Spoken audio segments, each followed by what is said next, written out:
किसी ने बड़ी प्यारी बात कही है कि ज़माना तो ऐसा आ गया है कि अगर किसी की मदद करने को सोचो, तो वही पीछे से वार कर देता है। नमस्कार दोस्तों, मैं आपका दोस्त प्रदीप कुमार यूपी लखनऊ से। दोस्तों बड़ी प्यारी कहानी आपके पास लेके आया हूँ और कहानी एक ऐसे बच्चे की जो शाम को ट्यूशन पढ़ने जा रहा होता है और शाम को जब वो ट्यूशन पढ़ने जा रहा होता है, जो अब अपने गली के नुक्कड़ से निकलता है तो वहाँ पे देखता है कि एक कुत्तों के बच्चों की दुकान खुल गई है, नई-नई दुकान खुली हुई होती है। वो कुत्ते के बच्चों को देखने के लिए उस शॉप में अंदर सीढ़ियों पे चढ़ के चला जाता है और देखता है वहाँ पे ढेर सारे कुत्ते के बच्चे होते हैं, प्यारे-प्यारे, बहुत ही प्यारे-प्यारे बच्चे होते हैं। वो शॉप दुकान वाले से पूछता है कि अंकल इन कुत्तों का क्या प्राइस है? इन कुत्तों के बच्चों का क्या प्राइस है? तो दुकान वाला बताता है बेटा यहाँ पे ₹2000 से लेके 15 से 20,000 रुपए तक के कुत्तों कुत्तों के बच्चे यहाँ पे बिकते हैं। वो लड़का कहता है दुकान वाले से कि अंकल मेरे पास ₹100 है, क्या मैं आप ये ₹100 लेके मुझे इन कुत्तों के बच्चों के साथ खेलने दे सकते हैं थोड़ी देर के लिए? तो दुकान वाला कहता है बेटा अगर तुमको इन कुत्तों के बच्चों के साथ खेलना ही है तो तुम्हें पैसे देने की ज़रूरत नहीं, तुम ऐसे ही थोड़ी देर खेल सकते हो।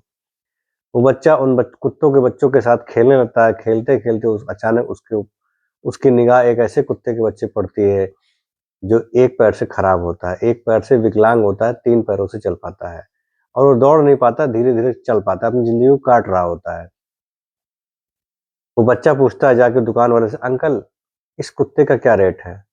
अंकल कहते हैं, "बेटा अगर तुम इस कुत्ते को लेना ही चाहते हो, तो ये कुत्ता वैसे भी बेकार है। इन कुत्तों में रह के थोड़ा बहुत अपना जीवन चला रहा है, हँसी-खुशी से बिता रहा है, लेकिन अगर तुम इस कुत्ते के बच्चे को लेके जाओगे, तो पहली चीज़ तो ये तुम्हारे किसी काम का नहीं है और तुम इसकी क्या केयर कर पाओगे? ये तो ठीक से चल भी नहीं पाता है।" वो लड़का कहता है, "अंकल अब तो मुझे यही कुत्ता चाहिए और मैं इस कुत्ते का ₹2000 दे के जाऊँगा।" वो घर पे जाता है, झट से अपने गुल्लक को तोड़ता है, गुल्लक में जो भी पैसा होता है वो लेके आता है और कहता है, "अंकल इन पैसों को गिन लीजिए और जो पैसा कम होगा, उस पैसे को देने के बाद ही मैं इस कुत्ते को लेके जाऊँगा।"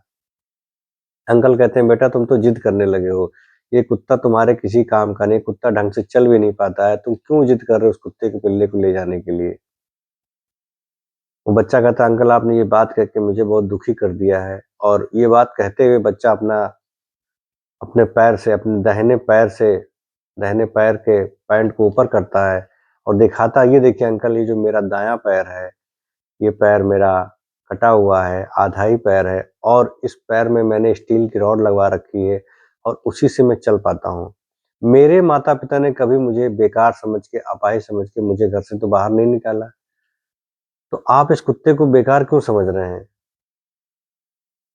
वो दुकान वाला कहता है, "बेटा अगर तुम इस कुत्ते को ले जाना चाहते हो ठीक है, ले जाओ और मुझे मालूम है जो पैसे बचे हुए हैं तुम उस पैसे को भी दे दोगे।